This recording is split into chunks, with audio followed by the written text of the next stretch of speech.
ohun tó bá ṣe yín lójú wa la ṣe máa sọ. Ẹ̀yin ìjọ Celestial kò sí pé a máa fọwọ́ ra yín lórí lónìí o. Kò sí pé a máa fọwọ́ ra yín lórí lónìí lórí nǹkan tó ń ṣẹlẹ̀ lórí ìkànnì yìí. Gbogbo àwọn tí ẹ bá mọ̀ pé wọ́n jẹ́ Celestial bloggers ẹ bá mi tag wọn.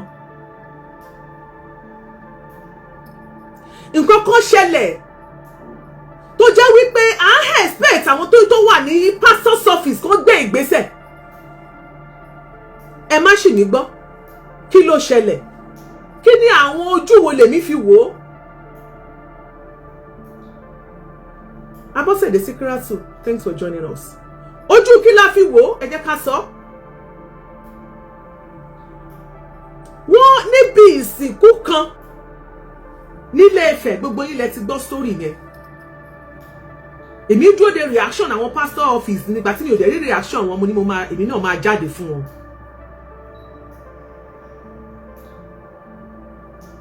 Wọ́n rí olùṣọ́ Prophet Oyèbámijí Dámiláre níbi tí wọ́n ti ń ṣe òkú ọ̀kan nínú àwọn ọmọ ẹgbẹ́ ògbóni tóun náà pa kájà. Ẹ wò mí, ẹ máa wí sáìdì tèmi, èmi ò wọ against ẹgbẹ́ ògbóni o, torí ìṣẹ̀ṣe ohun tá a bá láyé ni wọ́n ń ṣe tá a sì mọ̀ yí pé ìṣẹ̀ṣe tí wọ́n nìyẹn. Ṣùgbọ́n kẹ́lì kankan ṣùgbọ́n kí àwọn àfi orúkọ Jésù kó máa wá fi kó wa lómi ọbẹ̀ jẹ́ òun lèmi kick against. Kẹ́ ẹ wá máa fi orúkọ Jésù kẹ́ wá máa fi máa kó wa lómi ọbẹ̀ jẹ́, enough is enough. Bíbélì gan sọ pé tó bá gbóná kó o gbóná, tó bá tutù kó o tutù, èwo ni kò gbóná kò tutù. Ibo là ń lọ tá a rọ́kọ̀. Ẹ lọ sí pàdé ògbóni, ẹ lọ pàdé awo, ẹ tún wá wọnú ṣọ́ọ̀ṣì, ẹ mọ orúkọ Jésù, ẹ mọ ṣépè fóso, ẹ mọ ṣépè fàjẹ́. Who does that?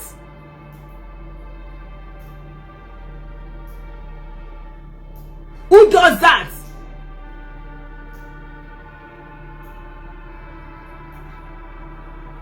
Ní ìgbà tí a bá rí ẹni tó jẹ́ olùṣọ́ ìjọ tó wá pa kájà, ẹ mọ̀ kí wọ́n ẹ ṣàmọ̀ tí wọ́n kọ́ sọ pé èèyàn pa kájà. Ẹ jẹ́ kí n bá yín wá ìtumọ̀ kan tó máa folùṣọ́ yẹn hàn yín o. Ẹ jẹ́ kí n reduce volume ilé torí lè máa fóònù ilé máa pariwo ń sìn, kò nice rárá, kò máa ariwo kékeré pa. Kí olùṣọ́ wá pa kájà níbi tí wọ́n ti ń ṣòkú awo, definitely tólùṣọ́ yẹn náà bá kú àwọn awo ló máa sin. Ẹ lọ mọ gbàgbára nínú ayé, ẹ máa gbàgbára nínú ayé. Ẹ wá máa parọ́ tàn àwọn ọmọ ọjọ́, ẹ wá máa porúkọ Jésù nínú ṣọ́ọ̀ṣì.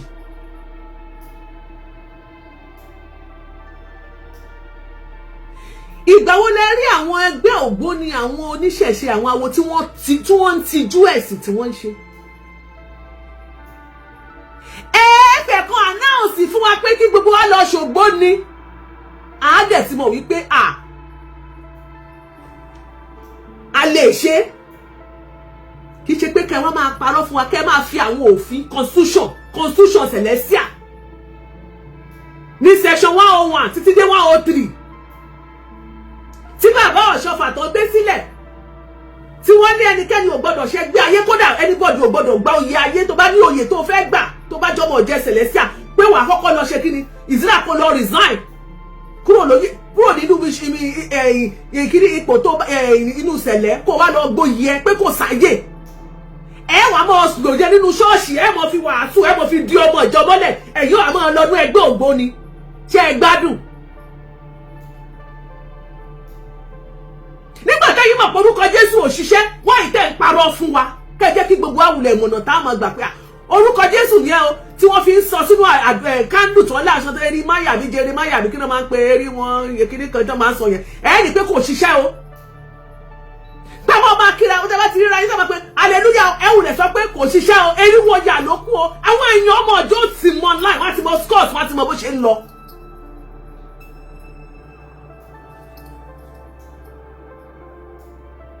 àwọn ọmọ ọjọ́ tí wọ́n ní bínú sí yìí náà wọ́n ti mọ bó ṣe ń lọ. talentan no kò yé mi o ẹ jẹ́ kí n wá. Okay, ẹ jẹ́ kí n play video tó tiẹ̀ wà gangan kó má di pé bóyá mo parọ́ kankan ó wà nínú ẹ jẹ́ ẹ wò bí tó ti ń ṣe òkú awo lélẹ̀ ṣe rí pé gbogbo wọn ló pa kájà ẹ wò ṣe rí pé gbogbo wọn ló pa kájà tó bá ti débi pásítọ̀ yẹn màá pásítọ̀ ló lo glasses yẹn ṣe ẹ ti rí màá pọ́ọ̀sì ẹ̀ fún yín ẹ má wọrí mo ráyè ẹ wò ọ̀já ẹ̀ ṣe ti rọ́jà ògbóni picture butu kékeré tó wà lẹ́gbẹ̀ẹ́ yẹn ó nìyẹn nínú aṣọ celestial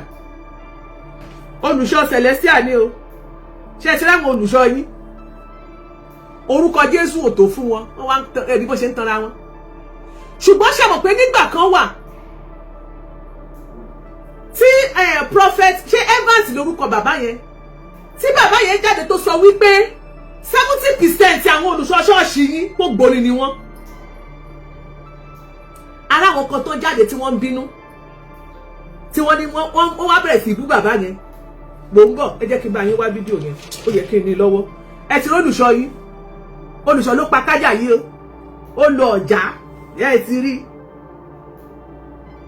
ẹ ti rí nípàdé awo mi ìfẹ́ ẹ má jẹ́ lo kíni voice yẹn ṣe ti rí nípàdé awo níbi tí wọ́n ti ń sin òkú awo òun lẹ ti rí olùṣọ́ tó bá wá dé ṣọ́ọ̀ṣì wọn láwọn ń ṣe mírèkù ṣe rí pé rọ́nà ń pa fún wa. ìjọ wo lẹ́yìn rí àwọn ẹlẹ́sìn àbáláyé àwọn tó láwọn ń ṣe ògbóni ìjọ ò lè rí wọn tán tanra wọn tó bá ń ṣe bóòlì wọn jáde. ẹ̀yin dẹ̀ ti wá gbàgbé wípé ayé ti dáyé social media ayé ìgbà kan tẹ́ mọ̀ yọ lọ lédì lóru tẹ́ lọ mọ̀ ṣèpàdé àwọn awo tẹ́ lọ mọ̀ ṣe gbogbo ẹ̀ tí ayé ò ní mọ̀ ó ti kọjá ayé social media náà láwà a ní àwọn jẹ́nsí náà nínú àwọn ẹgbẹ́ ògbóni tẹ́ pé àwọn náà máa rìkọ́ọ̀dù wọ́n jù sórí social media bí táyé tí gbogbo tí ọ̀tá yóò ti bàjẹ́ sí wa lọ́wọ́ nìyẹn. alàgbà kan sọ lọ́jọ́ kìíní àná ó ní 70% ẹ̀yin olùṣọ́ tẹ́ wà ní Ìsẹ̀lẹ̀ sáwọn gbogbo ilé ẹ̀ṣọ́gbó ni. ẹ jẹ́ wá sọ tó wá ṣẹlẹ̀ tó yà mí lẹ́nu màá play voice máa yẹn fún yín. ṣe rí nígbà tí wọ́n rí kíní lórí social media táwọn ọmọ ọ̀jọ́ rí pé olùṣọ́ rèé ṣọ́ọ̀ṣì Ògòmídé bóyá Ògòmídé Gbarin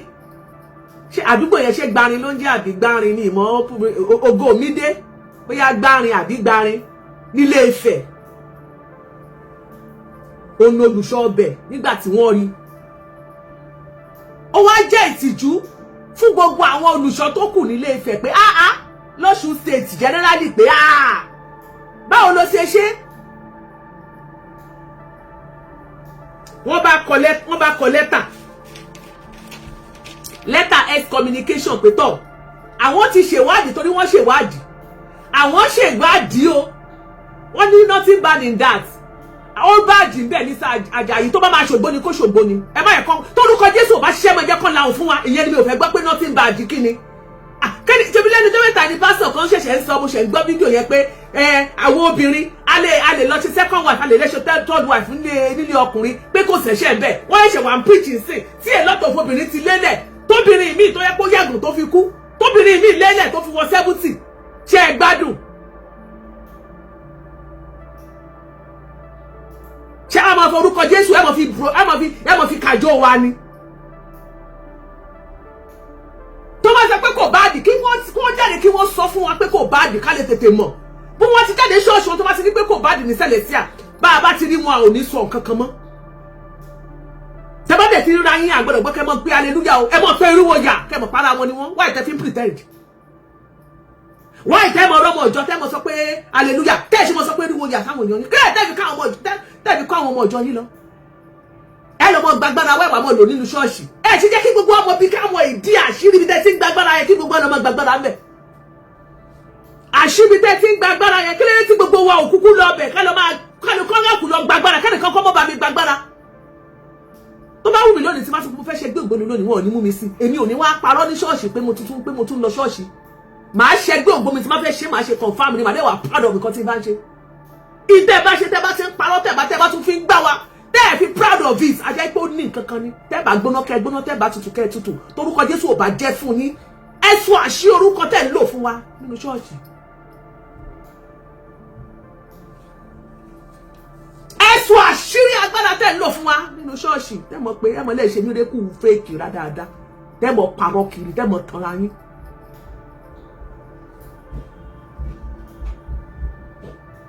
Ìgbà tí wọ́n wá rí àwọn ìgbìmọ̀ àwọn ọjọ́ àwọn ṣẹ́pàdì ẹgbẹ́ gbogbo wọn lọ ṣèwádìí nínú iṣẹ́ ìwádìí tán ni wọ́n rí pé lóòótọ́ Olùṣọ́ Oyèbámijí Dámiláre ohun mà ní wọ́n bá kọ lẹ́tà wọ́n wá kọ lẹ́tà sí head of pastor's office ìyẹn headquarter wọn ìkan lára àwọn olùṣọ́ ó wà nú ẹgbẹ́ ògbóni o a rí o gbogbo àwa nìkan kọ́ la rí o gbogbo ẹ̀rí rẹ̀ o gbogbo ẹ̀ ló wà lórí social media o. wọ́n wá kọ lẹ́tà wọ́n wá láwọn pé àwọn health communication àwọn ti ṣe àwọn ò fẹ́ mọ́ láàrin wọn wọ́n wá kọ́pì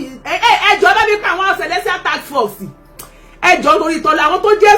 ẹ bá mi pa àwọn tó jẹ́ celestial torí àwọn ọmọ celestial wá ń gbójú pamọ́ lẹ́mọ̀ hallelujah o tí bá gbọ́ tẹ́ sọ hallelujah kankan nínú tí bá rò kọ́mẹ́sẹ̀tọ̀ tí bá rò ọmọ sẹ̀lẹ̀ kan tó sọ hallelujah o tí bá gbọ́ tẹ́ ọmọ sẹ̀lẹ̀ kankan ṣe hallelujah o lẹ́yìn kẹsẹ̀ irúwo yà èmi náà sọ pé àyà gbó àyà tọ́ àyà jẹ àyà mú.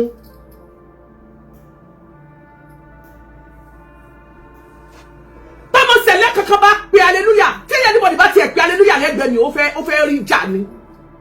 torí bá ìtí màá ṣe fún ara ẹ̀ àkọ́. Princess tẹ́ bá hallelujah bẹ́ẹ̀ yẹn tẹ́ bá gbé ẹnu yín dákẹ́ bá tún gbọ́dọ̀ hallelujah bẹ́ẹ̀ yẹn hallelujah kí ni wọ́n wá kọ lẹ́tà sí pastor's office wọ́n wá Ọlábísí ojú ọlá complete máa bínú sí yín tẹ́ bá tún gbá hallelujah lẹ́nu yín hallelujah àbòbòrò síbọ̀ lẹ́yìn kẹ́ bá ṣe pé eriwoya ní kẹ́ máa sọ nítorí wípé pásítọ̀ tó sáré kàbàkàbà olùṣọ́ sáré kàbàkàbà dọ́dọ̀ àwọn ògbóni rìfọ́ọ̀mù ni bẹ́ẹ̀ ni mo sọ àwọn olùṣọ́ wọ́n lọ sọ́dọ̀ reformed ògbóni fraternity ni wọ́n lọ sábẹ́ ààbò ńbẹ̀ wọ́n lọ gbàgbára ńbẹ̀ so that is to say hallelujah tẹ́ ń pariwo yẹn ó ṣe kí ni ẹgbẹ́ pamọ́sẹ́gbẹ́ kan kẹ́ máa sọ eriwo yà àyàgbó àyàtọ̀ àyàjẹ àyàmú torí tó bá tó fún yín ẹni máa yanjú wọn kiri tó bá tó fún yín tí orúkọ tẹ́ ẹ pè yẹn bá tó fún yín tó dá yín lójú olùṣọ́ yín ò ní lọ máa pa kájà tẹ́ ẹ bá tún gbé kándù kankan dá níbẹ̀ yẹn